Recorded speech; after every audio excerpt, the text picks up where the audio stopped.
Well, before I pull up all of my slides for you, I just wanted to show you my face again and say hello, welcome, and thank you so much for joining me for the second week. I'm really excited that you're all here, and yeah, let's hit the ground running. And it might take me a second to share my screen. And if any of you at any point have any trouble hearing me or seeing anything, just let me know.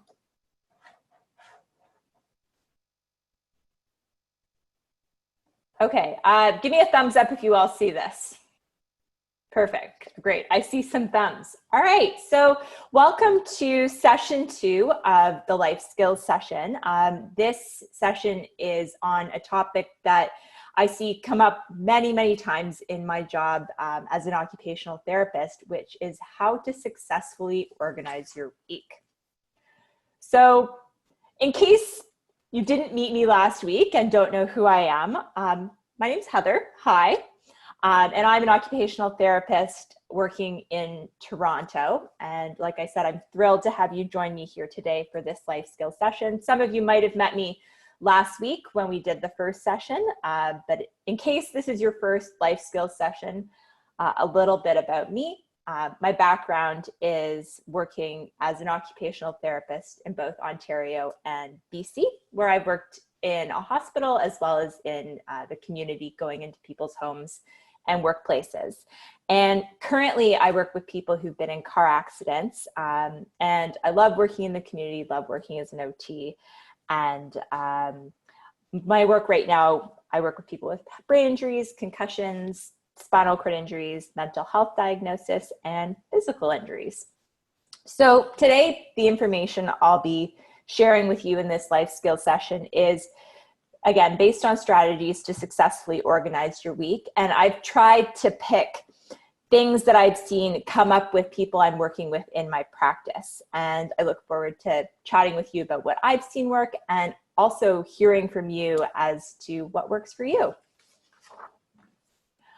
So just a reminder, this is just to see what the different life skills sessions are. We're in week 2 out of 4 for the life skills session. And if you were here last week, we talked about the pillars of health and self-care. And Nicole has the slide handouts from that presentation if you're interested in what we were talking about last week. And today, that's the one in bold. That's what we'll be talking about, how to successfully organize your week. And then the following 2 sessions are next Thursday and the Thursday afterwards at the same time. And we'll be talking about practical ways to be kind to yourself next week. And then the final week, we'll be talking about different strategies with cognitive challenges. So I hope you can join some of the other sessions. And if you are interested in joining us, make sure to go online and register for that as well. Thanks for sharing some ideas of what an organized week looks like for you. Here are some examples that I often see come up in my job as an OT.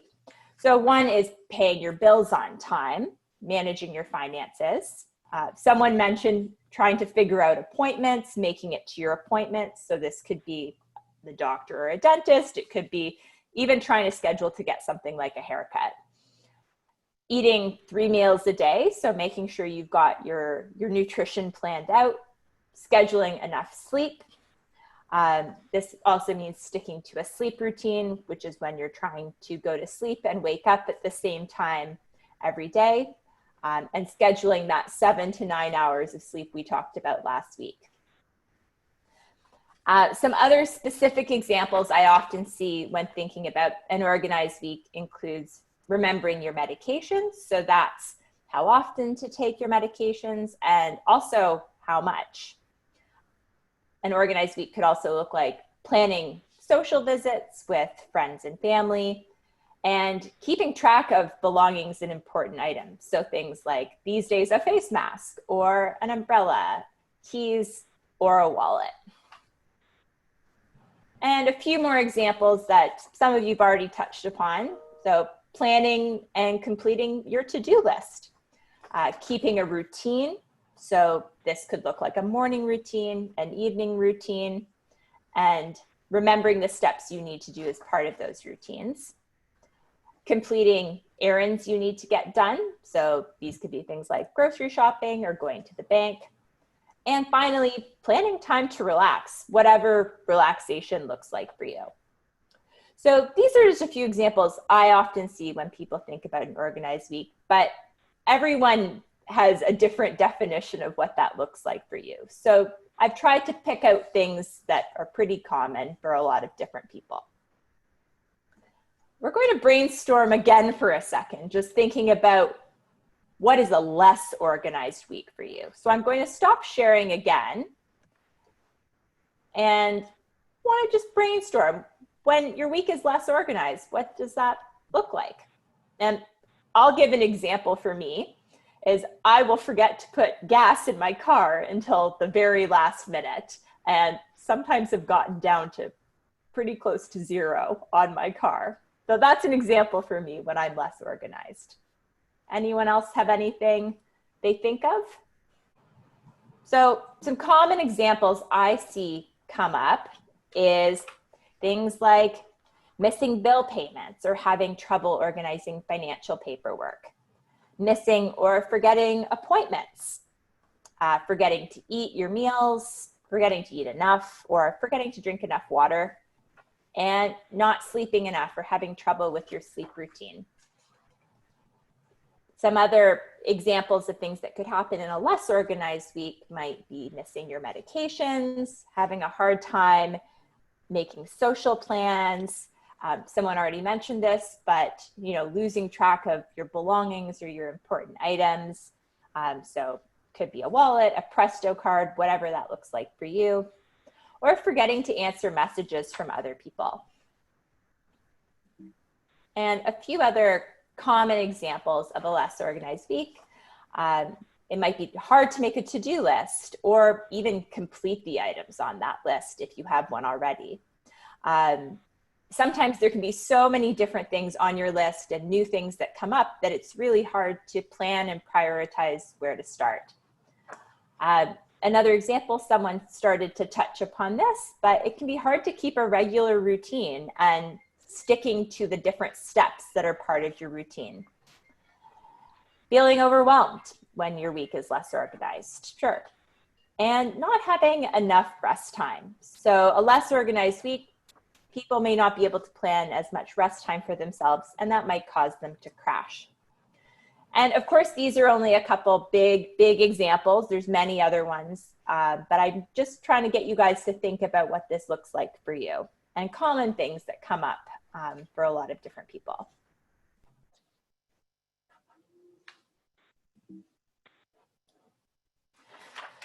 So just the basics again, and again, I will be getting into more specific strategies as we go along, but a key benefit of keeping your week organized, and some of this might seem pretty obvious, but it helps us keep a balance of daily activities. So this means that over your week, you're able to organize your time to include a healthy balance of different activities. So things like personal care, so this is sleep, exercise, taking care of yourself, nutrition, even something like brushing your teeth. And productive activities, so this will look different for everyone, but it might be volunteering, it might be a job, it might be errands. It's different for everyone. And fun activities, so whatever you do for fun. And finally, and equally as important, is actually time for rest. So for every person, like I was saying, your balance is going to look a little bit different, but generally when we're thinking about how to organize our week, it's important to plan time to make sure we're having a healthy balance of all of these different types of activities.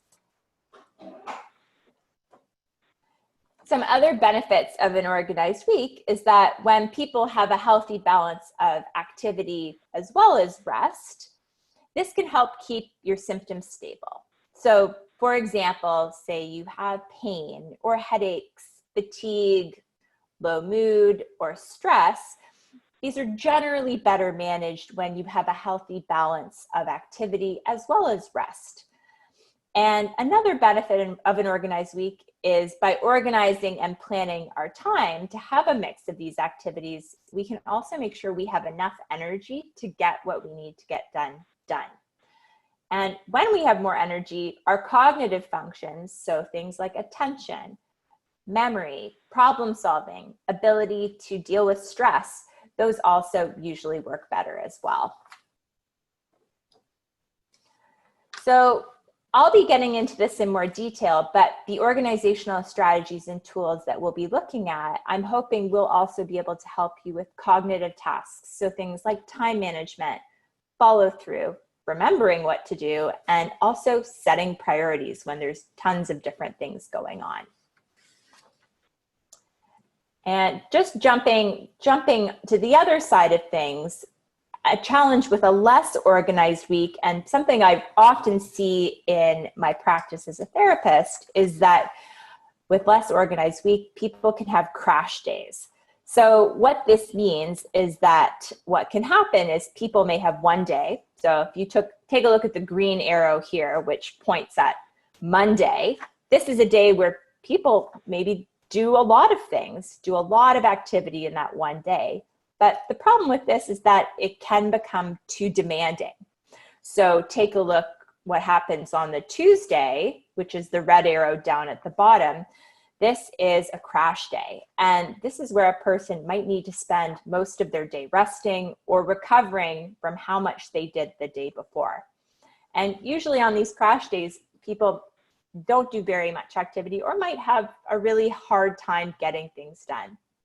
So what we're looking for with strategies to organize our week, we're kind of looking for that line right down the middle, which is finding a balance of activity, but also rest. And it's a fine line, but some of these strategies can help.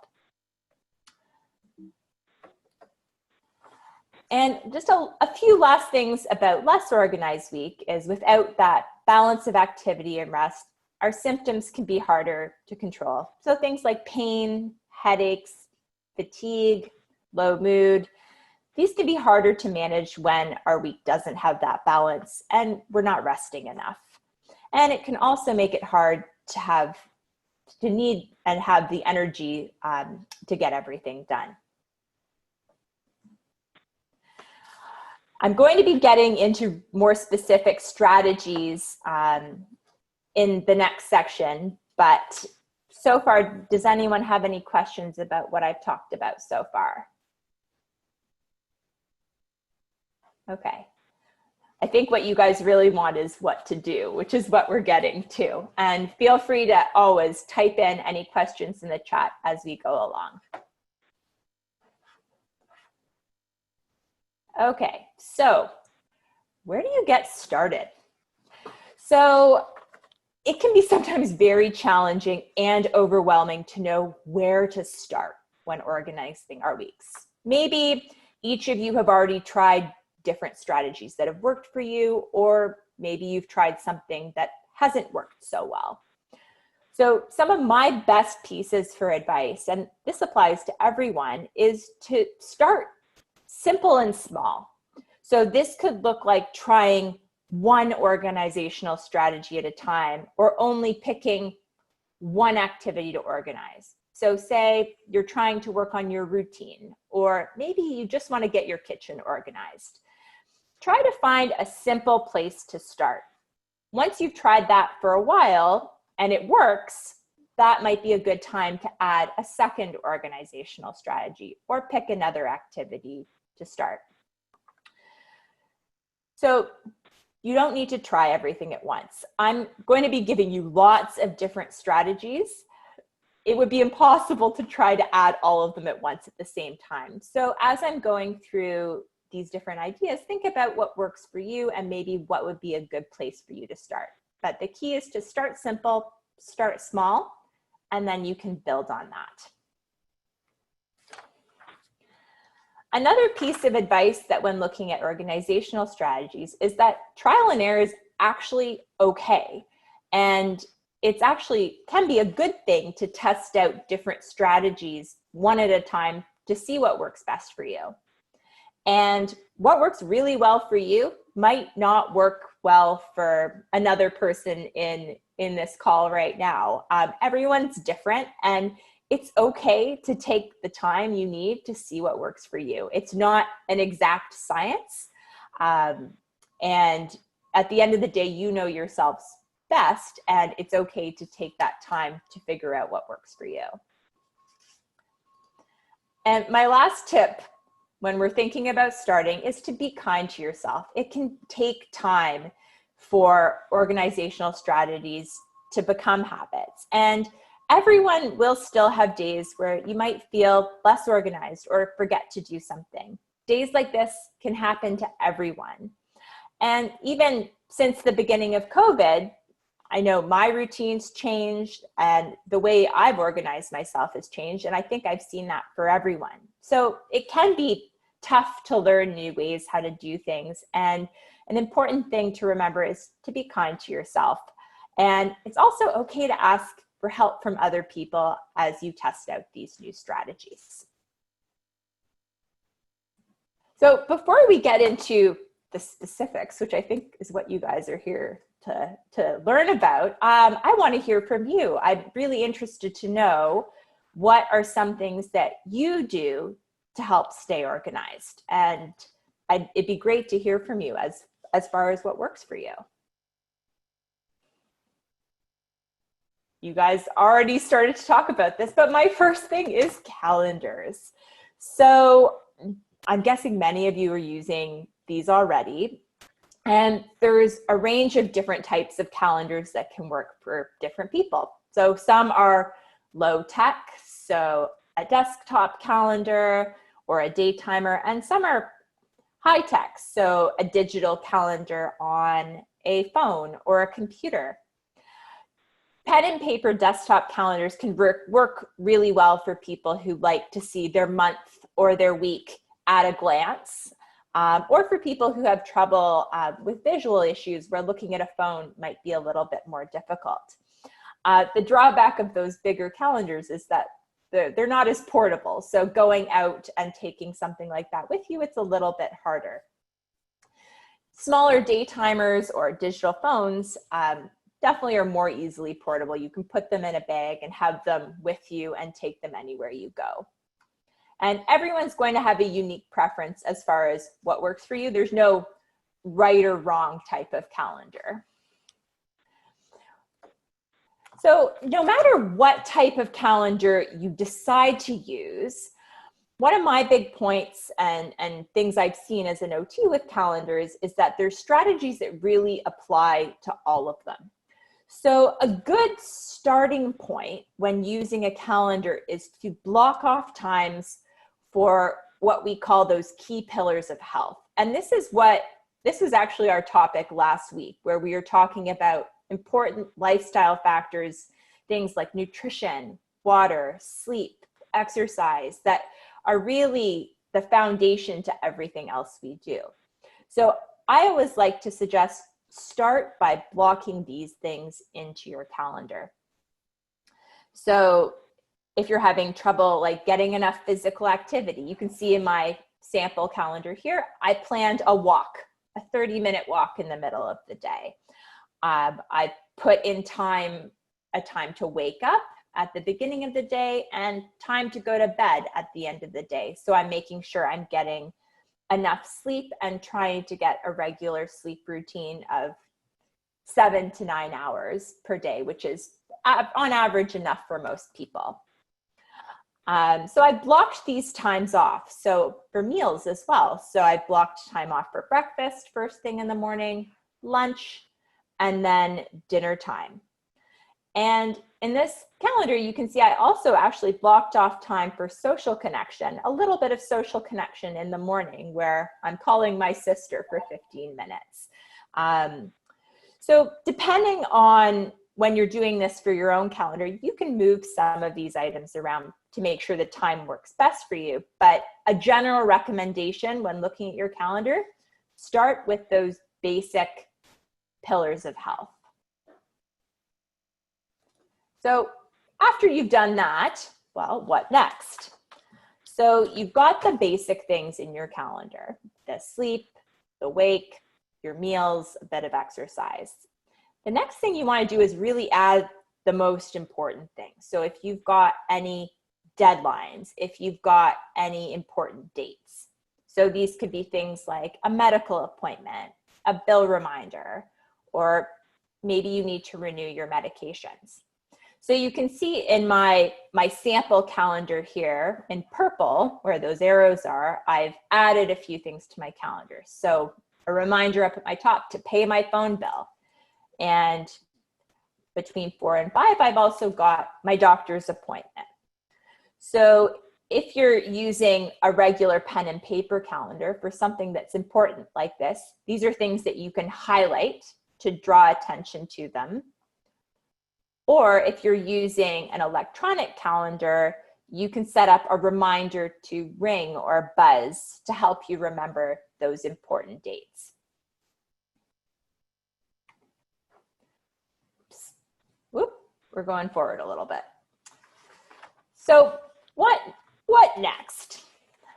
So you've put the basic pillars of health into your calendar and you've added the important dates and deadlines. So the next thing you can take a look at when planning your day is to take a look at your to-do list. And depending on how busy or not busy your day is doing, this is where you can decide, well, what items from my to-do list fit well in my day.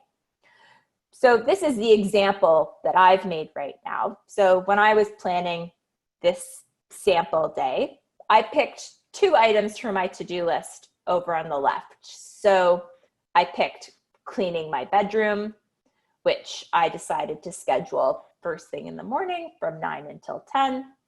And then I picked another item on my to-do list. So going to the post office, which I thought, okay, it would be a good time to schedule that after lunch. So in your case, when you're doing this for yourself, remember to take a good look at what you already have in your calendar when you're adding items for your to-do list. So when do you have the most energy in your day? Do you get tired at certain points in the day? This is going to be individual for you. So think about if you're adding items from your to-do list, try to do that at a time that you know will likely work best for you. And this is where trial and error comes in. It might take a bit of time to figure out how much you can do in a day. And everyone's different. So pay attention to what your body is telling you and take a break when needed. So you can see on my to-do list here, I've got 2 items down at the bottom. So grocery shopping and visiting a friend. And I decided not to schedule that into my day. And I can move that over and do that on another day, maybe when I have more time. Another thing that some people might find helpful with using a calendar, especially if you find it hard to remember to take breaks throughout the day, is that you can block times in your calendar to take some breaks as well. So this is a pacing strategy that helps you manage your energy and can prevent those crash days by planning the rest. So in this example of a day I'm scheduling here, I looked at my day and said, well, when maybe some times that I could use some rest. So if you see these green arrows here, I scheduled rest between 2 and 3 p.m., which is right after I went for a walk. So that might be a good time for me to take a break. And looking at this sample calendar again, another time I decided it might be good to take a break was at 5 to 6 p.m., which is right after my doctor's appointment. So maybe I'm tired then. And again, when you're doing your own calendars, this is going to be an individual thing, depending on when you think you will need a break. And the last thing with calendars is I'd encourage you to try to make time for some fun activities in your calendar as well. As we've talked about before, keeping a balance of self-care, productive tasks, and fun tasks, it helps with us staying healthy as well. So in this example calendar here, you can see the blue arrow down at the bottom. I thought, oh, that might be a good time for me to watch a TV show. You can also see in this calendar, I actually left a gap here in the middle between 3 and 4. I didn't block up every single chunk of time in my calendar. And leaving a bit of flexible time can also be a good thing because things can change over the course of your day. So having a bit of flex time in case something goes longer or in case you need an extra break, it's not a bad thing to have.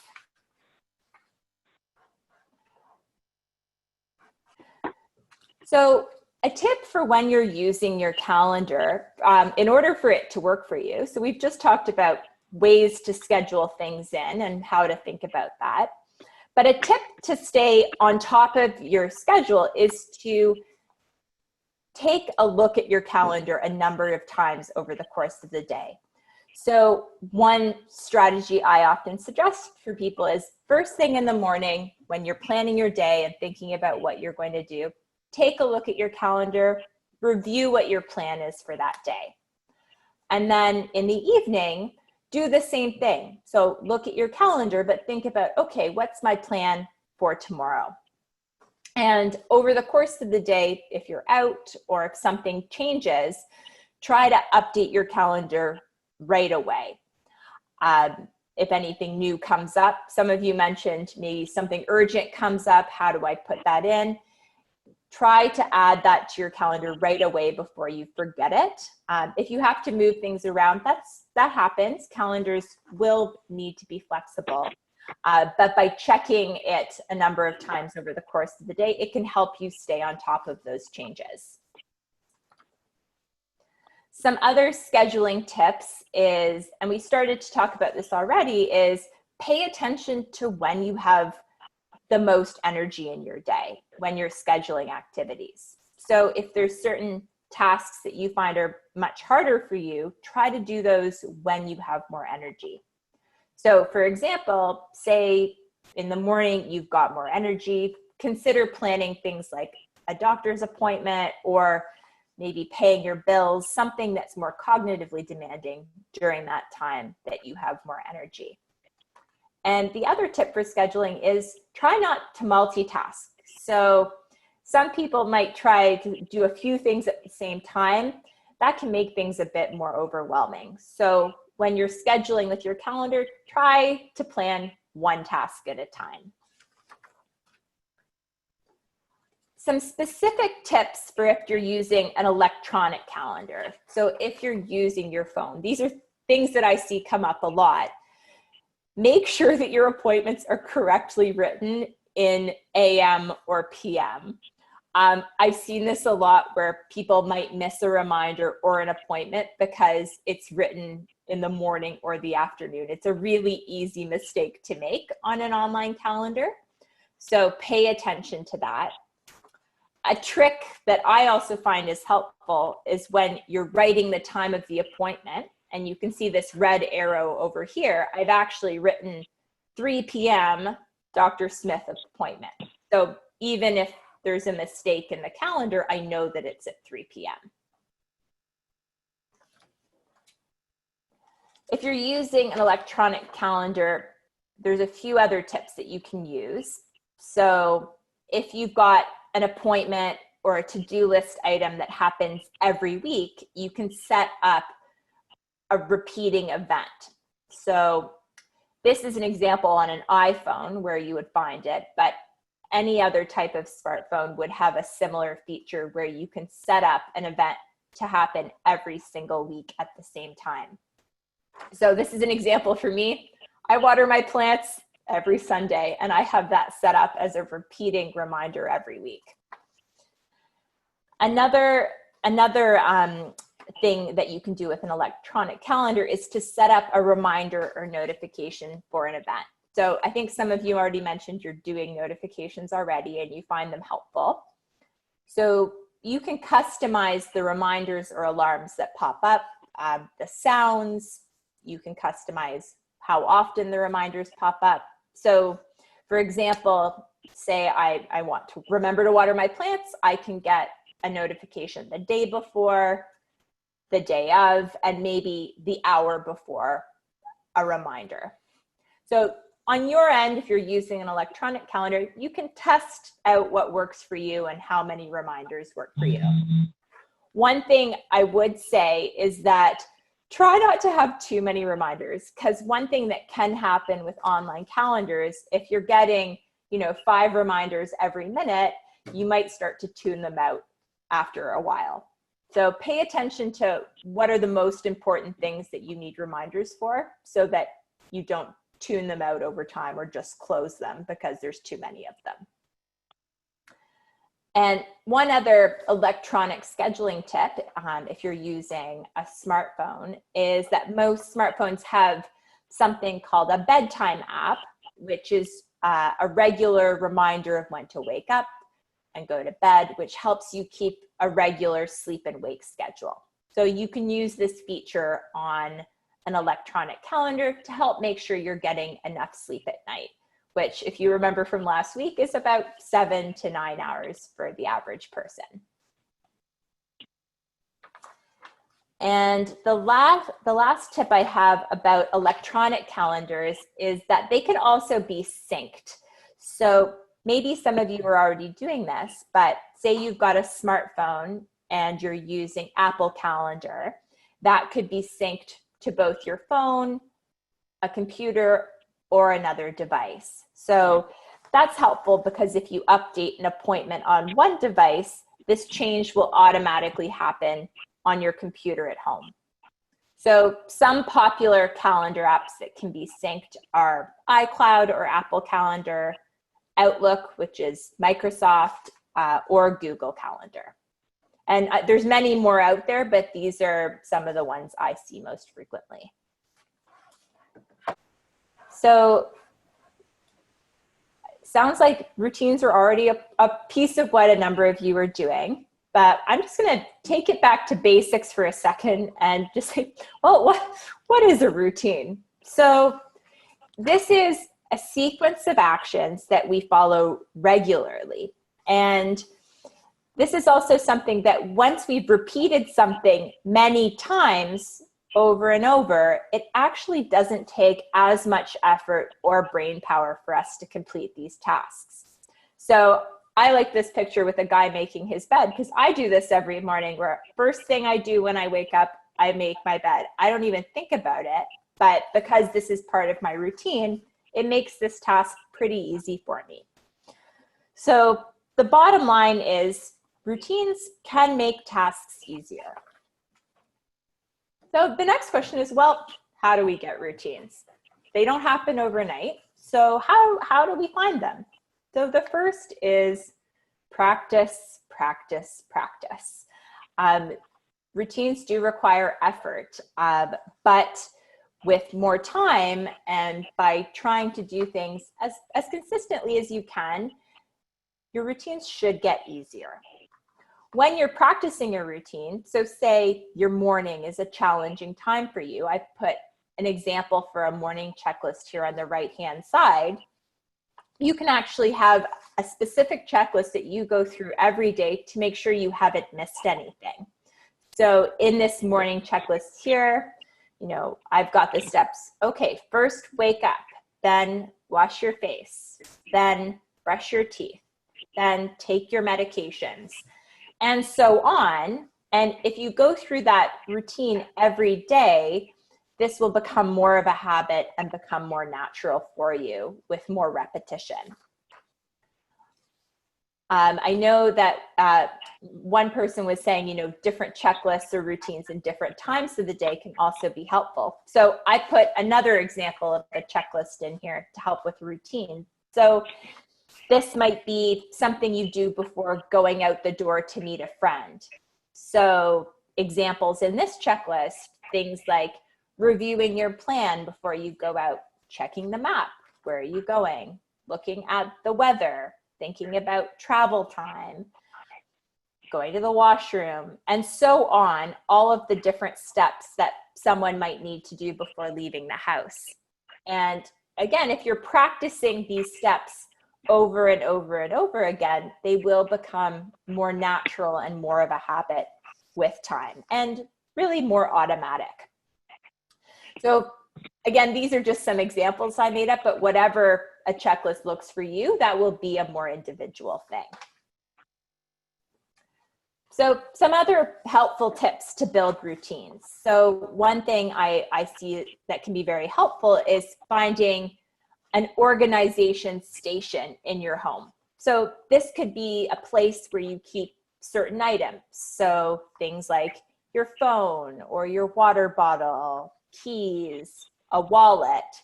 So something like that might be a table near the front door where you can see all of those items. By having an organization station, that can make things easy to find. And it's also a visual reminder of things you might need to bring with you when you're going out the door. And by having everything in one place, it helps remind you what you need. Another example of an organization station is when you're doing your morning routine, you can have all of the different products you use out in the order that you're going to use them. And this helps remind you of what the steps are in your morning routine. Some other tips to help build routines, and some of you have already talked about this. So use reminders. So this could be a Post-it on a mirror or in a front door to remind you what the most important things are to add to your routine. You can also use a smartphone with reminders to pop up. Things like remember your keys before you leave the house. One tip, and I said this before with Post-its and with reminders, there is a possibility of having too many. Everyone's different, but sometimes what I see is Post-its all over the place, and that might mean that there's too many reminders and you might tune them out over time. So my suggestion is to try to pick a few items at a time that you want to remind yourself about and put them on a Post-it or a reminder on your phone. And maybe once those things have become more of a routine, you can add new things to those reminders. And the last tip for building a routine is ask for help. So this might be a family member or a friend, giving you some cues or some feedback. This could be a phone call saying, have you got these things? Whatever that looks like, asking for help for others can help you with making those routines more of a habit. I'm going to pop over to relates to routines and calendars, but it looks at to-do lists. So one thing I hear from people all the time as an OT is that their to-do list is so long, and it's really hard to know where to start. And it can feel really overwhelming to figure out what you need to get done in your week. So one thing I often suggest when you're looking at your to-do list, if you can, try to split it into a few different categories. So over on the left, here where the green arrow is, these are the urgent things. So things that you need to get done as soon as possible. When you're using your calendar, like we just talked about, to plan your week, try to schedule those urgent things on your to-do list first. So after those urgent things on the left are taken care of, perhaps you have a section in the middle on your to-do list or things you want to do this week. So I put a few examples here. So call Joe, buy groceries, sign up for that great buy ad program, and so on. And then over on the right-hand side are things that, maybe you want to get to at some point, but they're not urgent. So at least you have a way of prioritizing what the most important things are to start and then gradually working down from there. So a suggestion I have when you're thinking about your to-do list and you're trying to put things in your this week category, which is in the middle, try to make that list manageable. So if you put too many items in the this week category, that might be frustrating if you're not able to get to everything on that list. So one thing I suggest is try to be realistic about what you think you can accomplish in a week and pay attention to how much energy you have. This can be a trial and error thing over time as you kind of get a sense for how much you can fit into any given week. But taking a look at your to-do list overall and putting it into 3 major categories, that can be very helpful. And this can be put on a whiteboard, this can be written down, this can be a few different lists in your phone, whatever that looks like for you. With your to-do list, in order for them to work as well, they need to be updated regularly. So try to make it a habit for you to take a look at your to-do list as part of your morning routine and review it again before you go to bed. Something I do, I always write down things I need to do immediately before I go to bed, because sometimes I find I can forget them in the morning. So that's a really helpful strategy that works for me. And whatever you do, try to make it a regular practice. So checking in the morning, checking in the evening. Another thing that can be helpful is if there's something new that comes up, try to make it a habit of adding it to your list right away. So maybe an example here is, so say you're doing something upstairs, you're trying to remember it, maybe write it down and before you go down the stairs, because then maybe you won't forget it. But generally keep that list up to date and try to make it a habit. Something new comes up, put it in your list right away, and then it's there so you won't forget it. So there's a few options for keeping your to-do list up to date. So one's a traditional journal or a notebook. If you're using this, try to keep it with you when you're going out, so you always have it with you to write things down.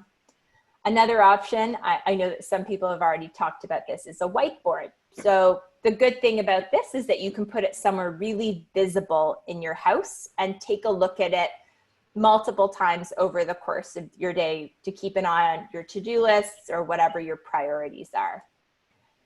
And then the final option is a smartphone or a tablet. So this is also portable and you can take it around with you. And there's also apps that you can use that can sync up your reminders to another device like a tablet or a computer. So remember, whichever one you decide to use, try to practice using it regularly and pick a system that works for you and try to stick to it. Because once these to-do list practices are part of your routine, it should get easier with time. Any questions about the to-do list or comments or suggestions?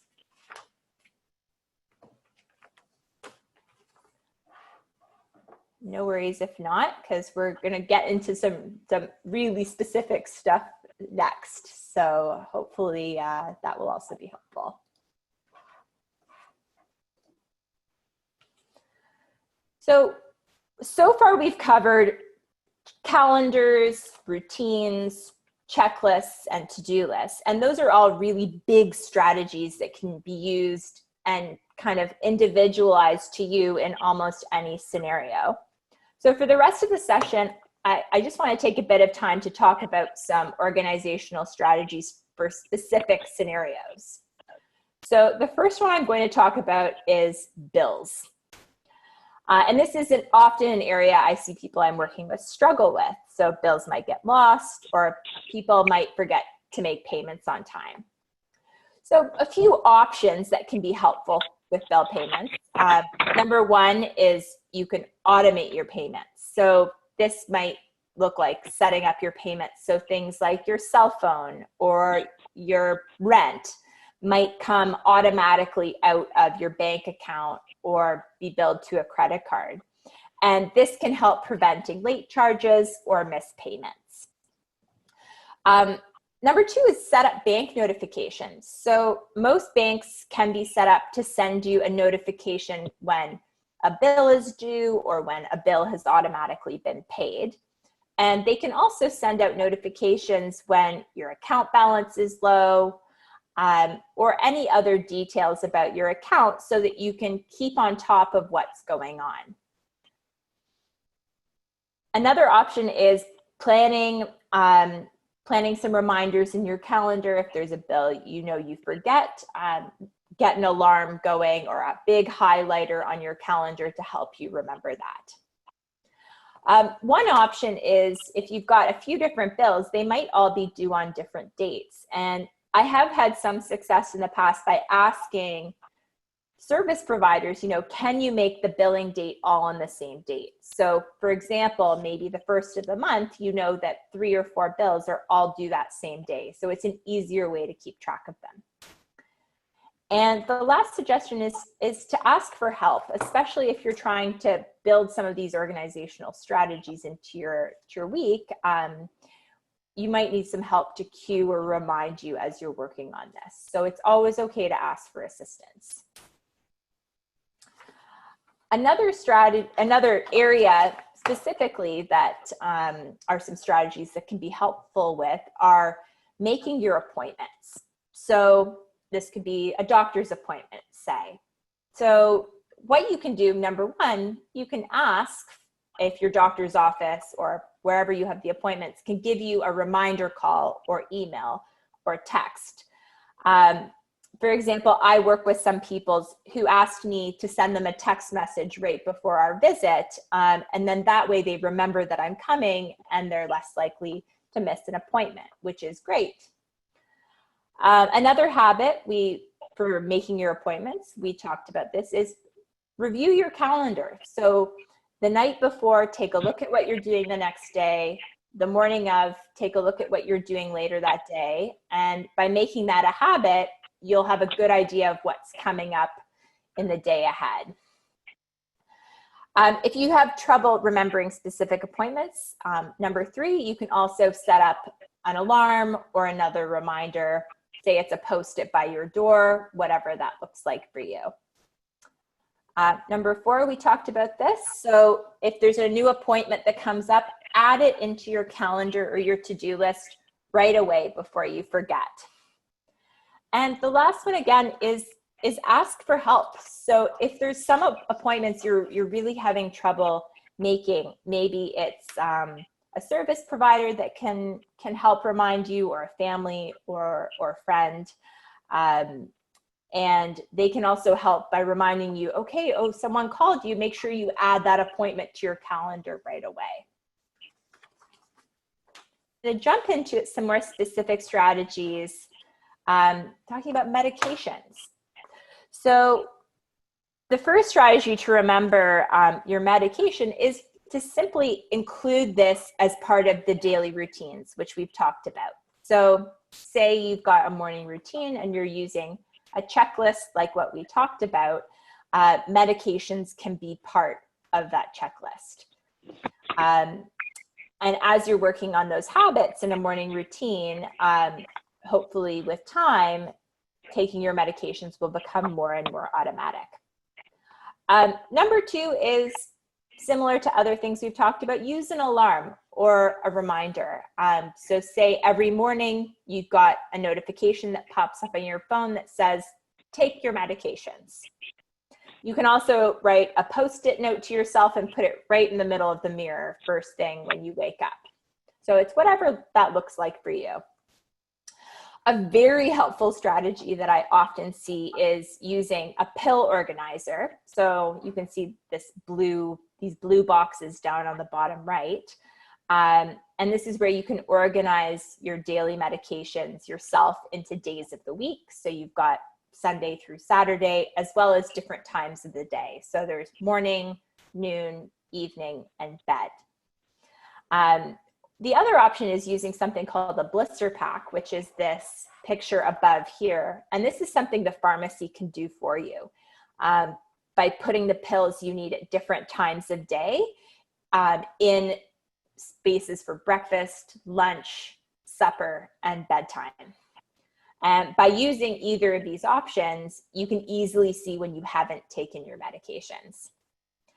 And number 4, you probably are sensing a theme here, but ask for help. So this could be a friend or family member who's giving you a call to remind you to take your medication.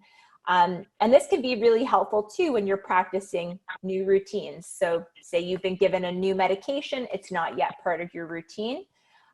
Perhaps try asking for help from someone to help remember that new medication that's not yet a habit for you to take.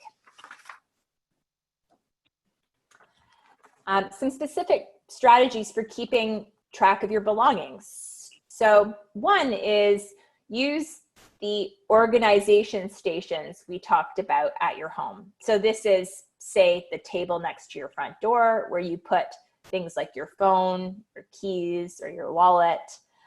And by using those organization stations, that makes things easy to find, and it's a visual reminder of what you need.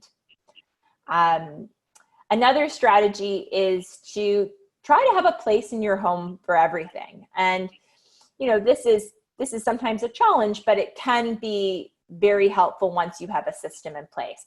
So an example for me is I have a drawer in my home where I keep all of my batteries. So I know exactly where to go if I need to get a new battery, and it makes it pretty easy to find something like that when I'm looking for it. Number 3 is try to keep your space tidy. And a good rule is if you're having trouble finding something, sometimes the first strategy to do is try to clean that space so that you can find something.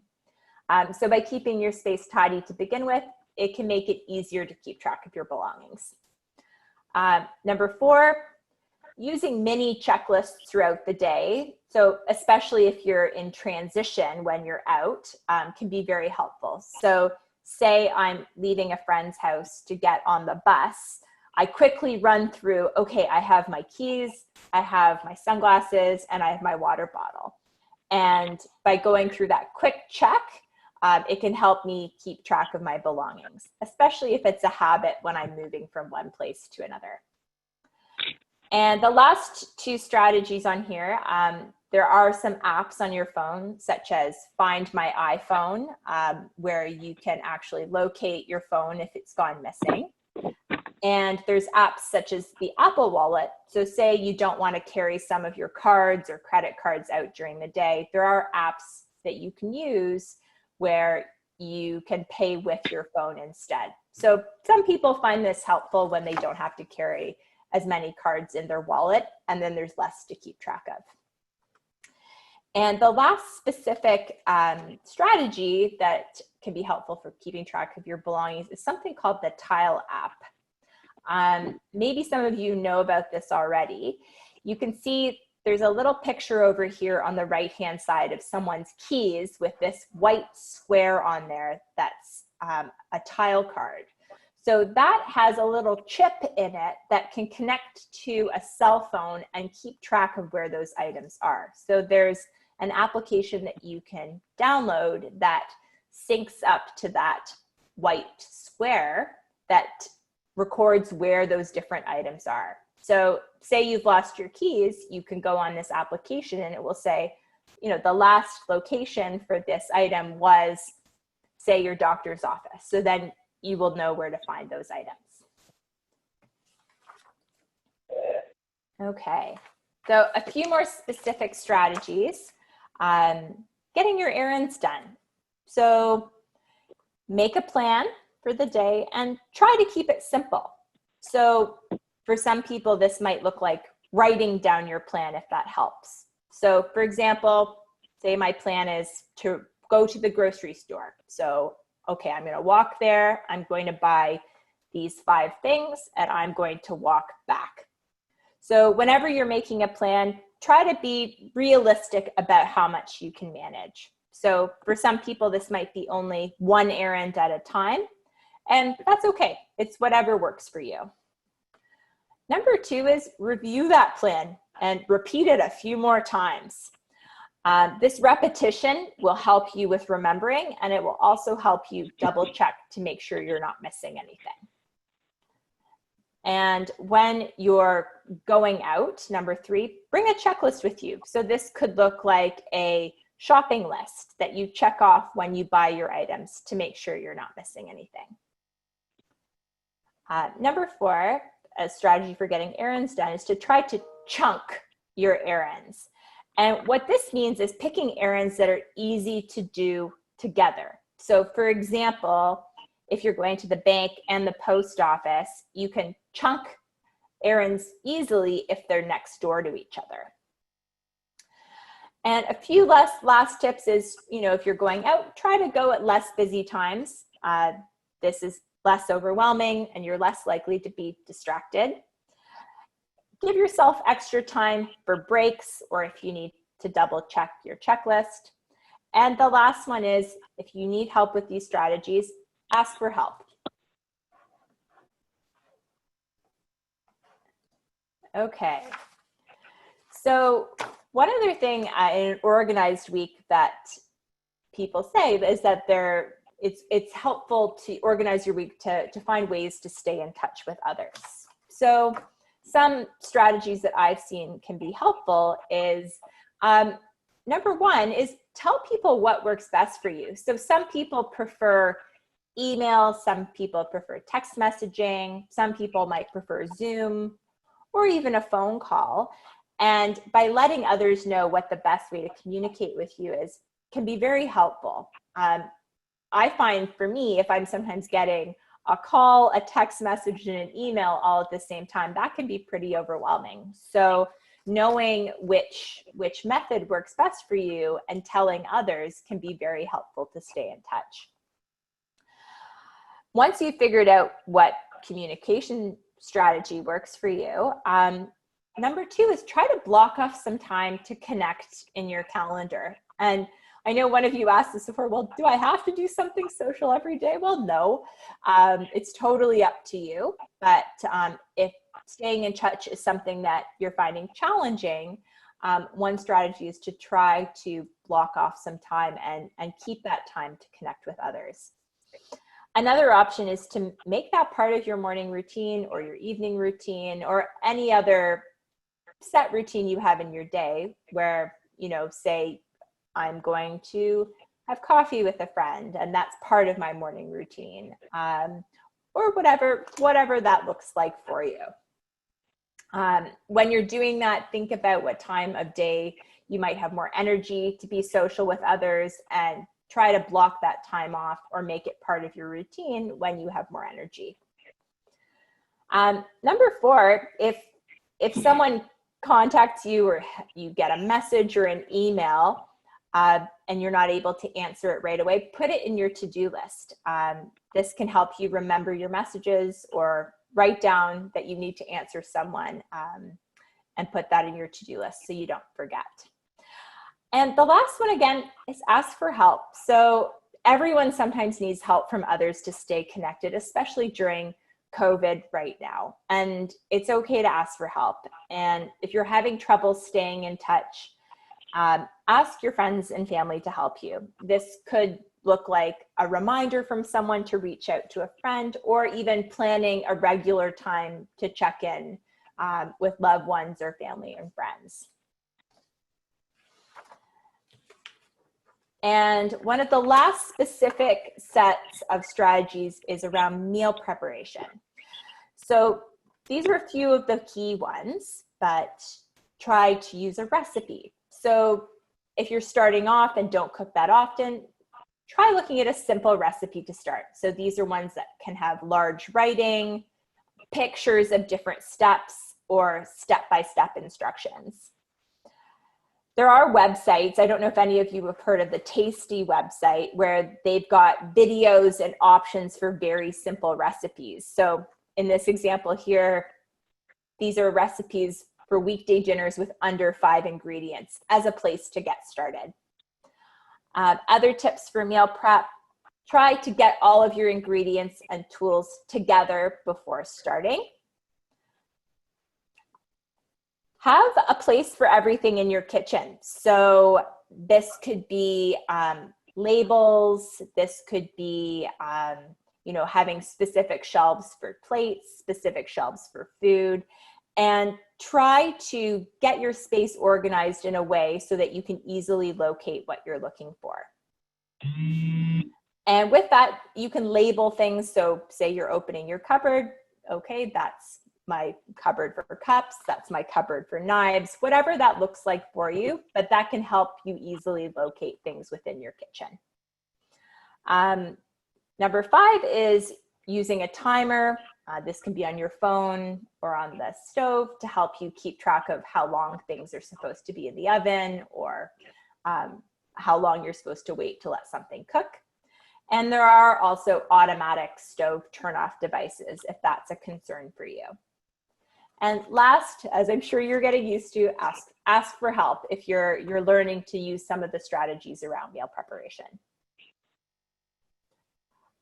And back to the overview of everything is start simple and small with any of these strategies that you're trying to use. Test out one at a time, see what works for you. And if that works, you can build on that and add more strategies. Number 2 is trial and error is okay. You can test out different strategies to see what works best for you. You can share your strategies with others, but what works for you might not work for the next person. Number 3, and this is the big one, is practice, practice, practice. And any new strategies you're trying to put into place, that will take effort, but the more you do them, the easier they will become. And the very last one is, as you're trying to do any of these things, make sure to be kind to yourself and ask for help if you need it.